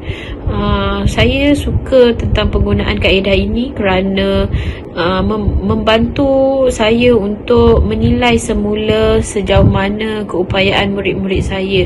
Kerana di Google Classroom tu saya boleh lihat performance level murid-murid berdasarkan task yang diberikan. Jadi saya boleh tengok sama ada performance level mereka sama ada meningkat ataupun berkurang. Saya juga dapat menyeimbangkan setiap skill yang saya ingin ajar untuk topik itu, sama ada skill listening, speaking, reading dan writing. Jadi jika skill tu tidak dilaksanakan, jadi saya boleh terus laksanakan untuk next lesson. Selain itu, ibu bapa juga dapat lihat performance anak-anak mereka di Google Classroom. Jadi mereka boleh mengetahui sejauh mana keupayaan anak-anak mereka ketika PDPR ini. Saya juga tak perlu lagi untuk membuat catatan tambahan setiap kali kelas diadakan. Kalau sebelum ni setiap kali kelas diadakan, setiap kali task diberikan kepada murid, saya menggunakan helaian kertas untuk menanda, untuk menulis markah-markah mereka. Jadi dengan adanya kaedah ini di Google Classroom, jadi saya hanya perlu download sahaja daripada Google Classroom dan saya boleh simpan di laptop saya. Saya rasa itu sahaja daripada saya. Assalamualaikum warahmatullahi wabarakatuh. Assalamualaikum warahmatullahi wabarakatuh. Saya Cikgu Azima, guru mata pelajaran sains di SK Putrajaya Persil 151. Okey, hari ini saya nak kongsi kebaikan PBD dalam GC atau Google Classroom yang telah disarankan penggunaannya oleh Puan Siti Aida, guru besar kami. Okey, pada permulaan saranan beliau saya tak terus buat sebab pada waktu itu saya masih ada rekod transit.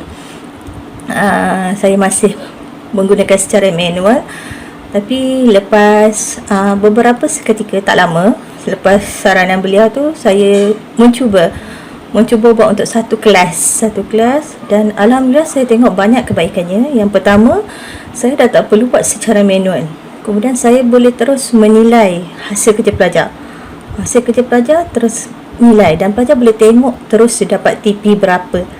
Okey, bagi setiap hasil kerja mereka. Jadi sekurang-kurangnya mereka tahu tahap pencapaian mereka terus. Tanpa perlu tanya kenapa dapat TP 3, kenapa, sebab dalam Google Classroom tu kita dah bagi tahu TP 3 untuk sampai tahap mana, TP 2 untuk sampai tahap dan kenapa dia dapat TP 4 juga untuk sampai tahap mana. Jadi apa yang penting penggunaan dalam GC, PBD dalam GC ni, saya tak perlu buat kerja 2 kali. Okay, dan saya boleh dapat terus pada akhir penilaian, apabila saya boleh nampak terus pelajar dapat TP berapa. Jadi sebenarnya dia amat menjimatkan masa dan kerja guru sebenarnya lagi terurus dalam membuat penilaian tanpa buat kerja 2 kali dan sangat bagus untuk digunakan oleh guru-guru. Okey, bagi memudahkan kerja. Okey. Dan sekurang-kurangnya apa yang penting, apa yang pelajar buat tu memang terus dapat dinilai. Dan tiada persoalan pelajar kenapa dia tak capai TP yang sepatutnya pada kerja yang mereka lakukan. Okey, itu saja. Assalamualaikum. Assalamualaikum. Saya Cikgu Noradia daripada SKPP 151. Okay, saya mengajar subjek sains dan juga PSV. Okay, setelah diberi taklimat oleh Puan Guru Besar tentang penggunaan Google Classroom sebagai medium untuk merekod PBD, saya terus mengaplikasikan apa yang telah diajar. Okay, dan saya gunakan untuk merekod PBD murid ataupun markah murid di dalam Google Classroom untuk subjek sains dan juga PSV. Okay, ternyata dia amat mudah dan membantu saya untuk terus merekod hasil kerja murid yang telah dihantar, iaitu penlibatan murid dalam kelas, iaitu dari segi kehadiran dan juga pencapaian murid sepanjang tempoh PDPR ini. Bukan sahaja kita boleh merekod secara maya, kita juga boleh print out. Okay, kita boleh print out dan juga boleh teliti secara lebih terperinci. Okay. Contoh dia, yang sini saya telah print out ni. Okey, macam ni saya ada yang tanda right ni adalah kehadiran, sebab saya gunakan untuk rekod kehadiran. Okey, dan kat sini ada TP3, lepas tu ada kalau murid tak hantar ataupun hantar lambat, terus ada kat sini.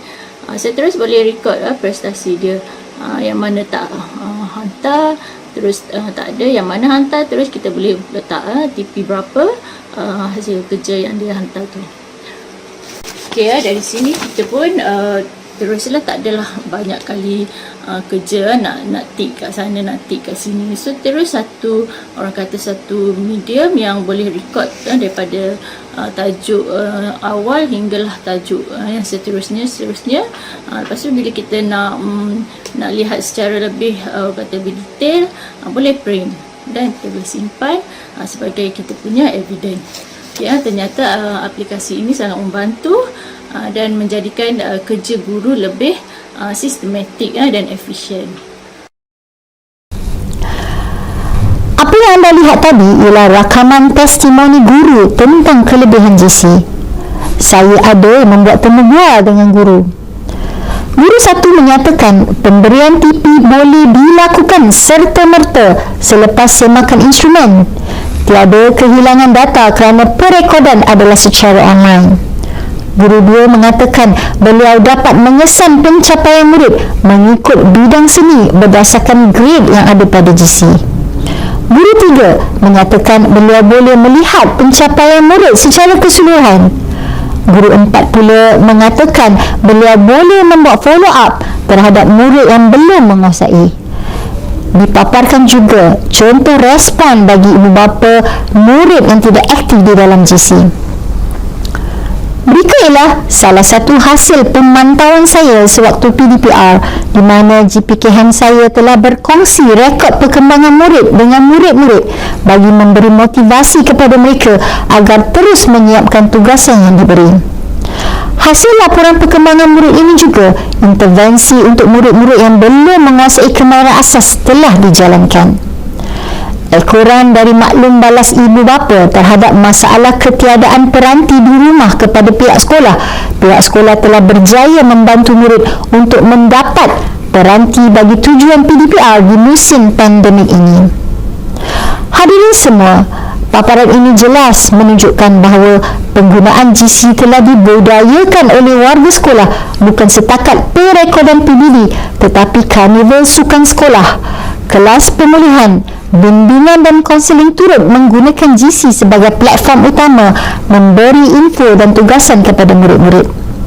Sebenarnya saya sangat gembira walaupun kejayaan saya sangat kecil.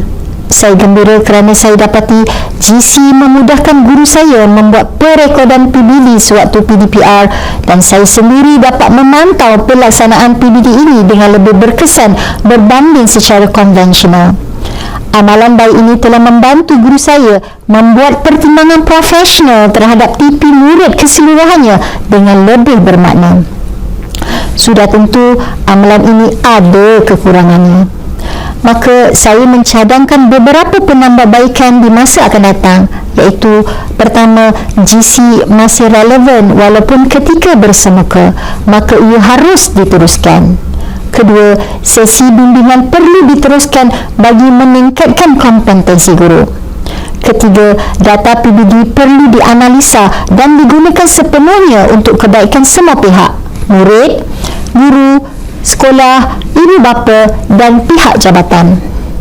Akhir sekali, cadangan keempat ialah data PBD boleh diakses atau diberi dengan kadar segera kepada ibu bapa. Berikut ialah rujukan telah saya baca semasa membuat penulisan ini. Sekianlah saja pembentangan saya pada kali ini. Terima kasih semua. Jumpa lagi di lain masa. Wassalamualaikum warahmatullahi wabarakatuh. Assalamualaikum dan salam sejahtera yang saya muliakan lagi hormati. Saya ucapkan kepada Datuk Datin, Doktor, Tuan Puan dan semua peserta kolokium Amalan Terbaik Pengetua Guru Besar Prime 2021. E3 Green at SK Putrajaya Precinct 83. Our way of making our determination reach our goal. Sedikit saya ceritakan mengenai biodata saya. Saya mula berkhidmat di Taiping, Perak di SK Cakat Jering pada tahun 1991. Selepas itu saya bergerak ke Selangor. Di situ saya berkhidmat di 3 buah sekolah. Sebelum saya bergerak ke SK Putrajaya 1 yang kini adalah SK Putrajaya Presin 81 pada tahun 2001. Saya mula berkhidmat sebagai Ketua Pengawas Peperiksaan dan Pengawas Peperiksaan bermula dari tahun 2003. Setelah saya berada di SK Putrajaya 2 iaitu SK Putrajaya Presin 91 pada tahun 2003. Di SK Putrajaya Presin 51, saya dilantik sebagai penyuluh kanan hal ehwal murid. Pada tahun 2014, saya dan tim saya mewakili Putrajaya untuk pertandingan 3K kebersihan tandas di peringkat kebangsaan. Di situ saya telah bergerak ke SK Putrajaya Presin 14-1 pada tahun 2016 sebagai penyuluh kanan pentadbiran. Dan pada tahun 2019, saya mula mengikuti kursus NPQL Ambilan 1 2019 di IAB Indo di Bandar Anstek. Saya dilantik sebagai caretaker di SK Putrajaya Presin 83 pada September 2019. Saya dilantik sebagai guru besar pada tahun 2020 di SK Putrajaya Presin 83. Seterusnya disenaraikan dalam program transformasi sekolah 2025 iaitu TS25 kohort 5 tahun 2020. Sedikit saya ceritakan mengenai profil sekolah SK Putrajaya Presin 83 yang baru ditubuhkan pada tahun 2020.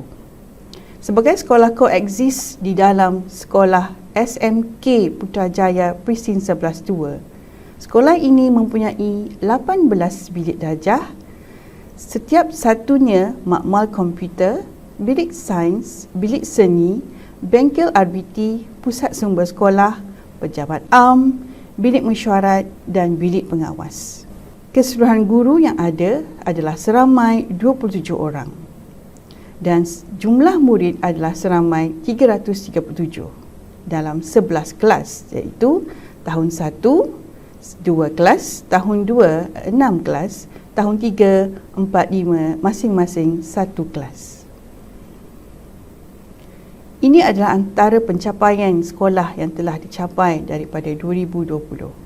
Dalam pertandingan peringkat kebangsaan, kami telah menyertai kuis badan beruniform yang disertai oleh 100% murid pada tahun 2020 iaitu pada murid tahun 4. Dan saya juga pada tahun ini menyertai Colloquium Prime dan ada guru yang menyertai kajian tindakan untuk Convention TS25 pada 2021 ini juga.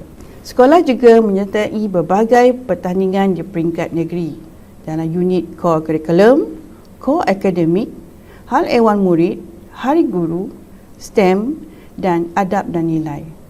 Kami juga menerima 3 bintang untuk musola al-fikin kami. Kami juga menerima tempat ketiga untuk video anti-bully dalam hal ehwal murid.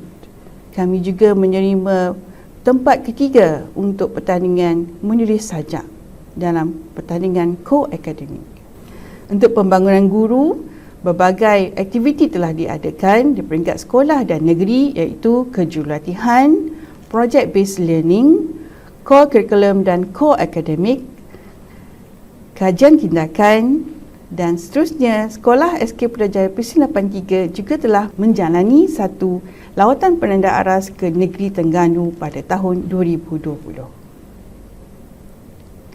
Rasional saya memilih E3 Green at SK Putrajaya Presin 83 adalah untuk menerapkan nilai-nilai murni yang disisipkan melalui semua mata pelajaran dan ia diperkukuhkan pula melalui kegiatan-kegiatan core curriculum dan pembentukan budaya sekolah yang positif, formal dan tidak formal di dalam dan di luar bilik darjah yang akan digunakan sepenuhnya dan secara bersepadu untuk memastikan penerapan nilai-nilai murni akan berhasil dan berkesan.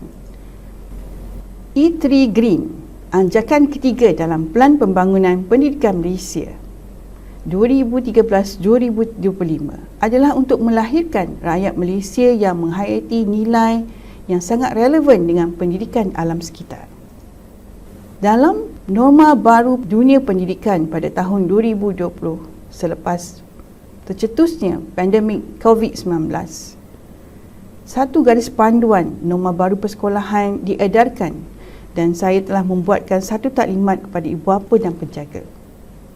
Pada Julai 2020, tata cara garis panduan sesi rehat diedarkan melalui media sosial sekolah. Seterusnya, dari pemerhatian demi pemerhatian, kajian impak telah bermula. Pada Januari 2021, sebelum sesi persekolahan dimulakan, kajian impak sesi rehat murid dibentangkan dan tindakan pemulihan diadakan. Seterusnya, pelaksanaan itu telah diterapkan pada Mac hingga April 2021 sebelum bermulanya semula PKP. Sebagai seorang pemimpin sekolah, saya mewujudkan keutamaan 3K di sekolah: kebersihan dan kelas yang kondusif. Seterusnya, saya pastikan dan saya melantik pasukan bertindak iaitu ahli jawatankuasa yang terdiri daripada guru penolong kanan, hal ehwal murid, setiausaha hal ehwal murid, guru disiplin, guru bimbingan dan kaunseling, PIBG dan komuniti. Saya meletakkan hala tuju visi dan misi 3R 3K iaitu peranan semua pihak.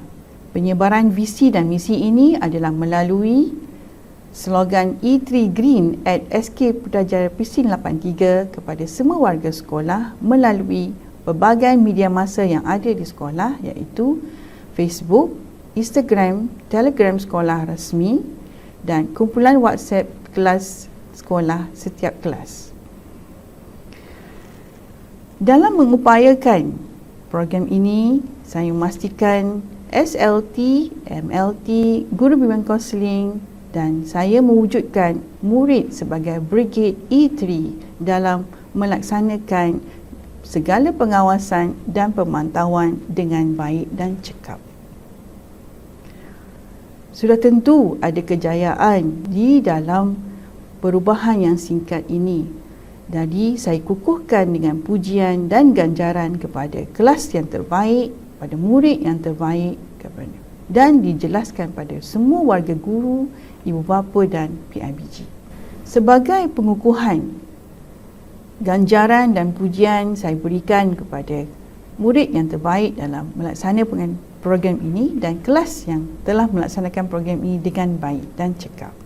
Juga saya sebarluaskan kepada seluruh ibu bapa dan komuniti dalam media masa sekolah. Dalam memperkasakan program ini, saya juga mewujudkan aku janji murid-murid dan ibu bapa supaya sama-sama menjalani program ini sehingga bila-bila dan di mana-mana juga. Sekolah juga telah mengadakan lawatan penanda aras secara maya di pusat kita semula di kawasan komuniti yang terdekat dan akan terus membuat lawatan penanda aras bila PKP telah berakhir nanti. Seterusnya, membudayakan program ini di sanubari setiap warga SK Putrajaya Presin 83. Akhbar Utusan Malaysia bertarikh 16 Januari 2018 telah melaporkan bahawa setiap rakyat Malaysia secara purata telah membuang 0.8 kg sampah setiap hari. Jumlah ini cukup untuk memenuhi Menara Berkembar Kuala Lumpur KLCC dalam tempoh 9 hari setengah saja. Salah satu cara untuk mengatasi masalah ini ialah menerusi aktiviti kita semula. Di Malaysia, program Kita Semula telah bermula dengan kempen Kita Semula pada tahun 1993. Walau bagaimanapun, menurut Persatuan Pengguna Persatuan Pulau Pinang, kempen ini hanya mendapat sokongan 5% penduduk Malaysia. Satu anjakan paradigma perlu dilakukan demi menjayakan hasrat murni kerajaan. Saya sebagai pemimpin sekolah, apakah usaha-usaha yang telah dilakukan untuk menggalakkan amalan kita semula? Antara perkasa yang menggalakkan program kita semula ialah menerusi didikan. Menurut hadis Nabi Muhammad SAW, anak-anak ibarat kain putih. Dalam hal ini, sewajarnya memberi didikan tentang amalan kita semula sejak anak-anak masih kecil. Anak-anak murid hendaklah dilatih tentang mekanisme yang betul untuk melupuskan sampah sarap. Ibu bapa juga harus menjadi suri teladan dengan tidak membuang sampah merata-rata dan mengumpul barang-barang yang boleh dikita semula mengikut kategori. Gerak-geri ibu bapa ini pasti akan diwarisi oleh anak-anak kerana bagaimana acuan begitulah kuihnya. Jelaslah bahawa ibu bapa merupakan model anak-anak yang berusia setahun jagung dalam mempraktikkan amalan kita semula.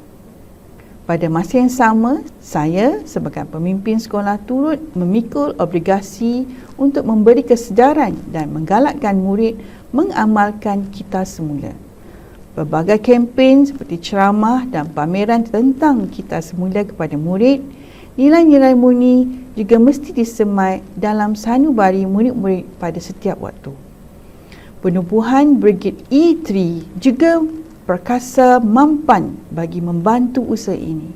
Misalnya, kelab ini telah menganjurkan pertandingan mengumpul barang-barang yang boleh dikita semula dan mereka cipta barangan kita semula.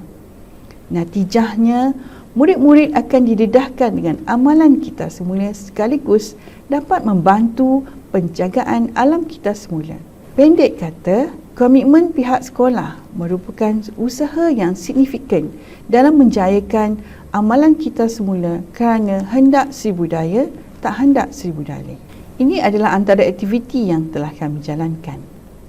Setelah beberapa bulan aktiviti dijalankan, inilah kejayaan yang kami dapat, iaitu daripada 4 beg sampah daripada setiap kelas telah berkurang menjadi 1.5 beg sahaja dari setiap kelas pada setiap kali rehat.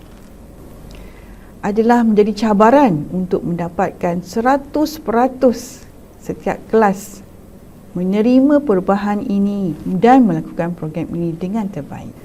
Dalam mengadaptasikan E3 Green di SK Putrajaya Presin 83, berbagai penyertaan telah kami sertai, iaitu pertandingan hasil pembelajaran berasaskan projek untuk Convention TS25 peringkat Putrajaya, iaitu PBL kurikulum yang menggabungkan mata pelajaran bahasa Inggeris, matematik, RBT dan pendidikan seni untuk menghasilkan kotak inspirasi.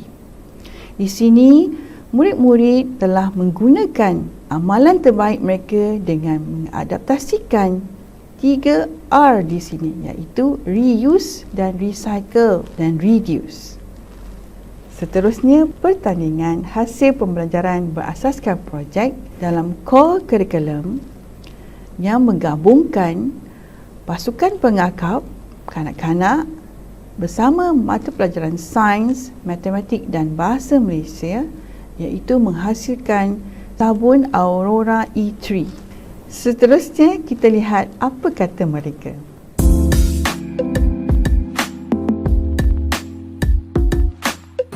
Saya sebagai seorang bapa, saya sangat bersetuju dan menyokong 100% usaha sekolah dalam mengadakan program seperti program kita semula ini. Saya dapat lihat banyak kebaikan pada anak saya. Contohnya, mereka sekarang lebih menjaga kebersihan. Bila keluar saja, dia takkan buang sampah merata. Kadang jumpa botol kosong, dia orang akan simpan, dia akan bawa balik. Sambil itu, dia orang juga belajar berjimat-jimat. Dia orang gunakan barang-barang recycle ini untuk kegunaan-kegunaan projek sekolah dia orang. Contohnya, seni. Dia akan guna botol kosong ke yang tak digunakan ataupun kotak-kotak. Satu lagi, dengan program ini anak saya lebih menghargai alam sekitar, lebih menjaga alam sekitar. Assalamualaikum. Pada pandangan saya, berkenaan program E3 Green ini sangat memberi impak yang berkesan kepada sahsiah dan disiplin murid SK Putrajaya Persin 83. Ini kerana melalui program ini, murid-murid dapat dibentuk agar lebih mementingkan kebersihan dan cara untuk menguruskan sisa makanan dan bekas makanan dengan lebih bersistematik. Dalam masa yang sama, ia dapat mendidik murid SK Putrajaya Persin 83 agar lebih faham tentang konsep kitar semula. Assalamualaikum warahmatullahi wabarakatuh. Saya sebagai YDP PIBG SK Putrajaya Persin 83 memberi sokongan padu kepada pihak sekolah dalam menjayakan program E3 Green ini. Biarpun sekolah tertakluk kepada SOP COVID-19, namun ini bukanlah penghalang kepada warga sekolah, terutamanya kepada guru-guru dan juga pelajar untuk melaksanakannya. Sebenarnya program ini telah berjaya membentuk pelajar mengutamakan kebersihan persekitaran di dalam rumah dan juga di dalam kelas. Dan ini yang paling penting adalah memberi pendedahan kepada pelajar mengenai tentang pelaksanaan kita semula dan penggunaan tong sampah kita semula cara yang betul.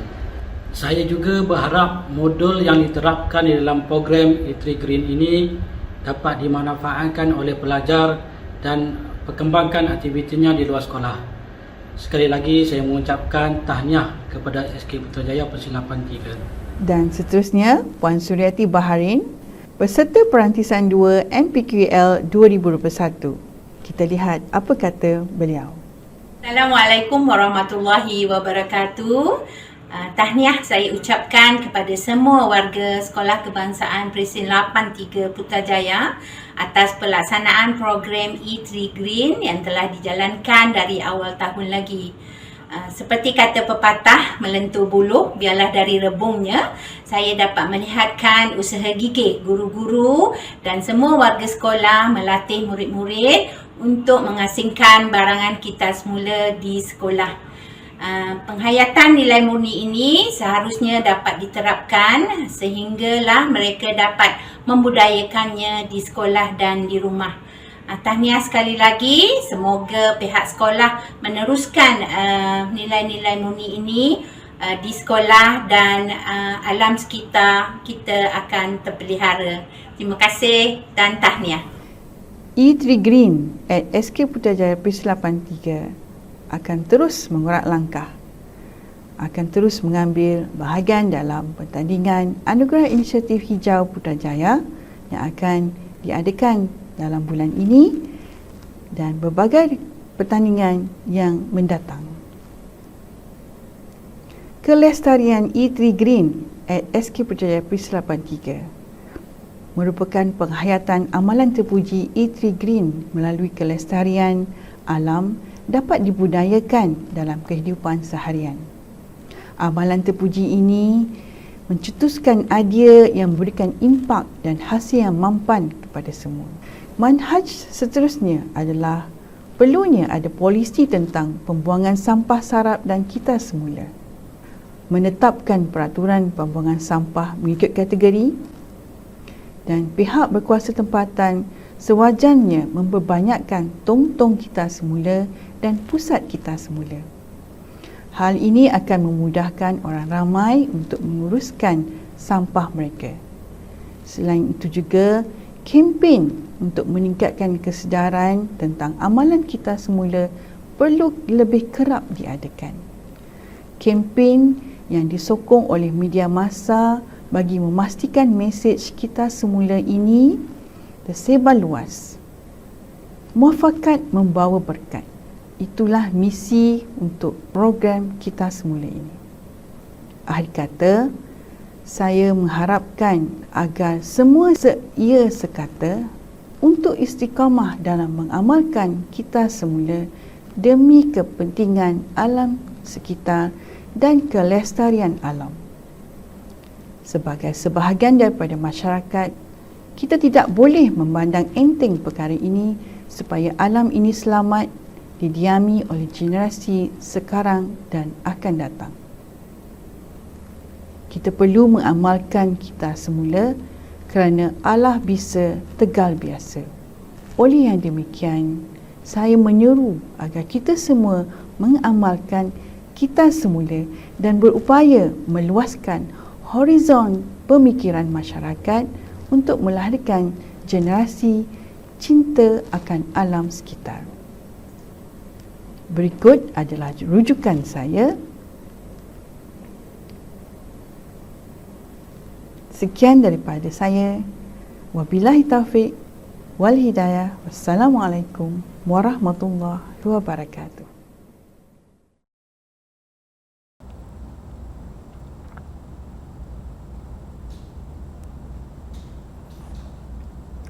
Telah sama-sama kita dengarkan tadi perkongsian oleh 5 orang pembentang yang hebat. Semoga kita beroleh manfaat daripada perkongsian tersebut. Majlis menyerahkan sesi ini kembali kepada pengacara majlis, Puan Salawati. Setinggi-tinggi penghargaan dan ucapan terima kasih kepada semua pembentang. Untuk itu, sesi kita berhenti rehat untuk seketika dan akan disambung semula pada pukul 2.30 petang dengan sesi pembentangan oleh 16 orang lagi pembentang. Selamat berehat dan terima kasih.